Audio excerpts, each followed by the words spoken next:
मला एवढी सारी पार्सल रिसीव्ह झालेले आहेत, पण मला एकही पार्सल ओपन करून बघायला वेळ नाही भेटला. तर हे सगळे पार्सल मी आज ओपन करणार आहे. पण त्याआधी म्हटलं आधी बाकीची कामं आवरून घेऊयात व हे आवडीचं काम जरा निवांत वेळेतच झालेलं बरं.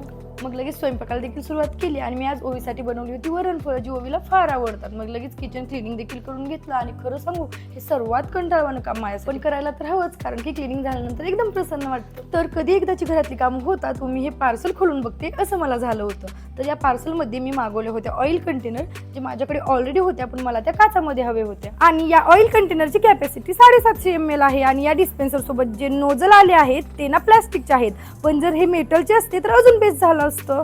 बरं असो, तर चला मी देखील माझं इकडे एक काम कमी करून घेतलं. ह्या बॉटल स्वच्छ धुवून त्यामध्ये ऑइल भरून घेतलं आणि खरंच मला तर ह्या बॉटल खूप युजफुल वाटत आहेत. तुम्हाला जर ह्या बॉटल आवडल्या असतील तर मी याची लिंक देखील डिस्क्रिप्शन मध्ये देईल आणि प्रोडक्ट देखील वरती टॅग केलेला आहे, तुम्ही तिथून परचेस करू शकता. मग लगेचच हातोहात ह्या बॉटल मी ऑर्गनाइज करून ठेवल्या. चलो बाय.